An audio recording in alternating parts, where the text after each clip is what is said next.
Alright, so এটা হচ্ছে আমার এই মুহূর্তে মেইন হেডফোন। এটা হচ্ছে Audio-Technica M50X, যেটার জন্য অ্যাকচুয়ালি আমি 8 বছর ওয়েট করতেছিলাম। সো এটা রিলিজ হয়েছিল 2014 সালে, তখন থেকে আমার এটা কেনার ইচ্ছা ছিল, বাট তখন আমার কাছে মোটেই টাকা পয়সা ছিল না। আর এর মধ্যে আমার অনেকগুলো হেডফোন কেনা হয়েছিল, সো এটার কোনো কেনা হয় নাই। বাট ফাইনালি আমি এটা একটা এটা ড্রিম পূরণ করলাম বলা যায় আমার নিজের।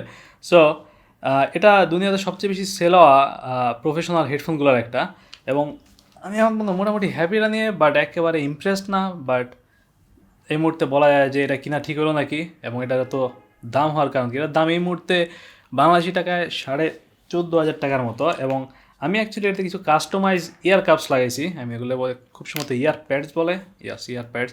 সো ডিফল্ট যে ইয়ার প্যাডসগুলো ছিল এটার সাথে, সেগুলো আমার কাছে মোটেই কমফোর্টেবল মনে হয় নাই। সো সে কারণে এগুলো চেঞ্জ করা, এবং এই নতুন রিপ্লেসমেন্ট ইয়ারপ্যাড সহ ধরলে এগুলোর দাম প্রায় 17,000 টাকার মতো, যেটা চরম এক্সপেন্সিভ বলা যায়, বিশেষ করে ওয়্যার্ড হেডফোনের ক্ষেত্রে।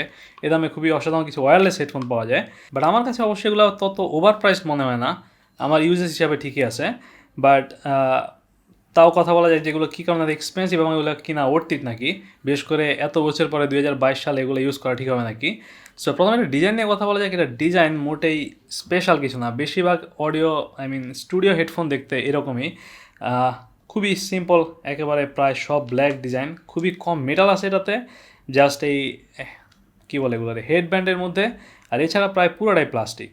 আর অরিজিনাল ইয়ারপ্যাডস আমি যে কারণে চেঞ্জ করছিলাম, যেগুলো খুব একটা কমফোর্টেবল না এবং যথেষ্টই চিপ এবং মোটেই ডিপ না, আর আমি যেগুলো রিপ্লেসমেন্ট লাগাইছি সেগুলো অ্যাকচুয়ালি যথেষ্টই ডিপ, আমি একদম কানে ঢুকে যাবো। ওইগুলো মকমলের, যথেষ্টই নরম, মেমোরি ফোমের। সো এই মুহূর্তে এটা অনেক বেশি কমফোর্টেবল ডিফল্ট ইয়ারবাডসের তুলনায়, বাট স্টিল এটা চরম কমফোর্টেবল কিছু না। এখন আমি এটা 1 ঘন্টার বেশি সময় পড়তে পারি না, সেক্ষেত্রে আমার মাথা ব্যথার মতো লাগে। বাট স্টিল এটা আগের চেয়ে অনেক বেশি কমফোর্টেবল হচ্ছে ইয়ারপ্যাডস চেঞ্জ করার পরে। এবং আপনি যদি এই হেডফোনটা ইউজ করেন বা এই টাইপের বড় কোনো হেডফোন ইউজ করেন যেগুলোর ডায়ামিটার মোটামুটি 4 ইঞ্চির মতো, সেক্ষেত্রে আমি বলবো যে অবশ্যই আপনি ইয়ারপ্যাডস চেঞ্জ করে নেবেন যদি এটা কমফোর্টেবল না হয়। কারণ বেশিরভাগ স্টুডিও হেডফোনের, অ্যাটলিস্ট বেশিরভাগ প্রফেশনাল হেডফোনেরও ইয়ারপ্যাডস চেঞ্জ করা যায়। সো ইয়ারপ্যাডস চেঞ্জ করতে পারাটা এই স্টুডিও হেডফোনগুলোর একটা বড় সুবিধা, যদি এগুলো চরম এক্সপেন্সিভ এবং এই দামে একটা আলাদা হেডফোনই কিনতে পাওয়া যায়।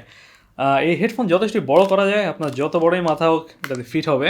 তবে এই প্লেসমেন্টটা অ্যাকচুয়ালি খুব একটা টাইট না, আমি যদি খুবই একটু নাড়াচাড়া করি খুব সহজে হচ্ছে এটা চেঞ্জ হয়ে যায়, যেটা এই মুহূর্তে আমার এই হেডফোন নিয়ে সবচেয়ে বড় কমপ্লেন। আমি যতবার এটা ধরি দেখা যাচ্ছে যে এটা একটু চেঞ্জ হয়ে যাচ্ছে আমি লাস্ট টাইম যেরকম রাখছিলাম। সো এটা কিঞ্চিত অ্যানোয়িং বলা যায়। তবে মাথায় থাকলে, এটা প্রেশারে থাকে তখন হচ্ছে এটা চেঞ্জ হয় না। আর এই ইয়ারপ্যাডসগুলো অবশ্য মোটামুটি যথেষ্টই সাউন্ড ব্লক করে, যদি এর কোনো অ্যাক্টিভ নয়েজ ক্যান্সেলেশন বা ওই টাইপের কিছু নাই, বাট কাজ হয়ে যায় বাইরের নয়েজ থামানোর জন্য। সো বিল্ডের ব্যাপারে যেটা বলতেছিলাম, এটা প্রায় পুরোটাই প্লাস্টিক, মেটাল প্রায় কিছুই নাই, যদিও এই দামে আপনি মেটাল আশা করতেই পারেন। তবে মেটাল হইলে এটা অ্যাকচুয়ালি আরও ভারী হয়ে যেত। এই মুহূর্তে এটা প্রায় আমার কাছে মনে হয় আধা কেজির মতো ওজন হবে, পুরোপুরি শিওর না, বাট যথেষ্টই হ্যাভি। যদিও মাথায় রাখলে খুব একটা হ্যাভি লাগে না, বাট হাতে ধরা অবস্থা এটা আমার কাছে যথেষ্টই হ্যাভি লাগতেছে। সো এই উপরের হেডব্যান্ডটা নর্মাল ফোমের আর কিছুটা সফট। সো M50X-এর ইয়ারপ্যাডস আর কেবল চেঞ্জ করা যায়, বাট এই হেডব্যান্ডটা চেঞ্জ করা যায় না, যেটা ইভেনচুয়ালি নষ্ট হয়ে যাবে। আমি আগের যতগুলো হেডফোন ইউজ করছি সবগুলো থেকে দেখছি। সো এটাও যদি চেঞ্জ করা যেত সেক্ষেত্রে হেডফোনের প্রায় সবই চেঞ্জ করা যেত, এবং এই হেডফোন 10-12 বছর ইজিলি ইউজ করা যেত। সেটা একটা অসাধারণ ভ্যালু হইতো। সো এটার সাথে 3টা কেবল আছে, একটা শর্ট, একটা লং আর একটা কয়েল কেবল।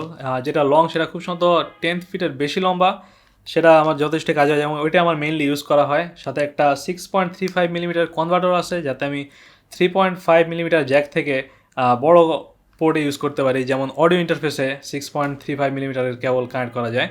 আর এটা ভাঁজও করা যায়, সো সেটা হচ্ছে একটা বড় ফিচার এটার। এবং এটার সাথে একটা ব্যাগও আছে যাতে সহজে এটা নিয়ে ট্রাভেল করা যায়।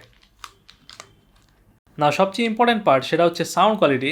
এটা এখন পর্যন্ত আমার ইউজ করা সবচেয়ে এক্সপেন্সিভ হেডফোন, সো আমার খুবই হাই এক্সপেকটেশন ছিল। সাউন্ড কোয়ালিটিতে আমি হ্যাপি, বাট ইমপ্রেস না। এর কারণ হলো স্টুডিও হেডফোন আমার আগেও ইউজ করা হয়েছে, এ কারণে অন্য হেডফোন থেকে এখানে আসাতে আমি বিশেষ পার্থক্য পাই নাই। যদি আমি নর্মাল হেডফোন থেকে ডাইরেক্ট স্টুডিও হেডফোনে আসতাম সেক্ষেত্রে মোটামুটি একটা বড় ডিফারেন্স পাওয়া যেত। এটা এবং যে কোনো স্টুডিও হেডফোন কেনার মেন কারণ হচ্ছে যাতে ফ্ল্যাট সাউন্ড কোয়ালিটি পাওয়া যায়। সো নর্মাল হেডফোনগুলোতে যেমন বেস বুস্ট, সারাউন্ড সাউন্ডের মতো এক্সট্রা ফিচার থাকে, সেরকম কিছু এটাতে নাই। জাস্ট যেভাবে একটা গান তৈরি করা হয়েছে মোটামুটি সেভাবে আপনি মিক্সটা শুনতে পারবেন। আর একটা ভালো চান্স আছে যে মিউজিকটা আপনি শুনতেছেন সেটা এই হেডফোন দিয়ে মিক্স করা। সাউন্ড খুবই ক্লিয়ার, সাউন্ডের একটা ডাইনামিক ভাব আছে, মনে হয় এটা কোনো বড় সোর্স থেকে আসতেছে সাউন্ড। বেস স্ট্রং, তবে ট্রিবলটা বেজের চেয়ে একটু বেশি স্ট্রং। এই কারণে আমার মনে হয় যে আর একটু বেস হলে আমি খুশি হইতাম। বেস ট্রিবলের চেয়ে কম হওয়াতে হাই ফ্রিকোয়েন্সিগুলো মাঝে মধ্যে আমাকে বিরক্ত করে। মিউজিক বা ডায়লগে ভয়েস কোয়ালিটি অনেক ক্লিয়ার, তবে এই হেডফোনে বাইরের নয়েজ খুব একটা ঢুকে না। সো ভয়েস একেবারে ন্যাচারাল লাগে না, যদি না আমি মাইকের সাউন্ড কিছুটা অ্যাড করি এটার সাথে। বাট এই জন্যই হচ্ছে কিছুটা ওপেন ব্যাক হেডফোনগুলো পাওয়া যায়, যাতে পুরোপুরি ন্যাচারাল ফিলটা পাওয়া যায়। বাট স্টিল আমি এটাতে মিউজিক শোনার চেয়ে সবচেয়ে বেশি পছন্দ করি ছবি দেখা বা কোনো ডায়লগ শোনার ক্ষেত্রে। বাট যদিও এটা কেনার মেন কারণই ছিল যাতে আমি মিউজিক মিক্স করতে পারি। তবে গেমিংয়ের ক্ষেত্রে এই হেডফোন আমার কাছে সবচেয়ে চরম লাগছে। সাউন্ড অনেক ন্যাচারাল মনে হয়েছে, তখন আমি এক্স্যাক্টলি পিন পয়েন্ট করতে পারছি এনিমির ফুল স্টেপ কোন দিক থেকে আসতেছে। সো আমি যা বললাম সব মিলে কি হেডফোন ওর্থ ইট? না অ্যাকচুয়ালি।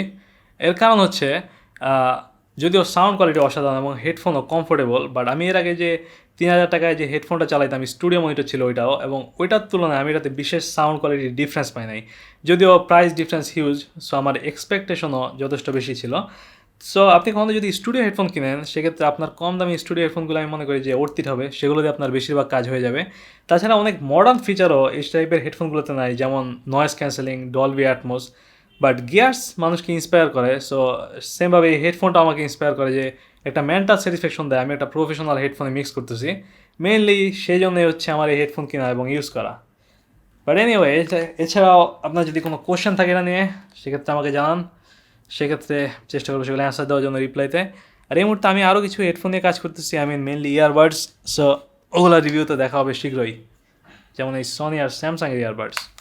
গুড বাই দেন।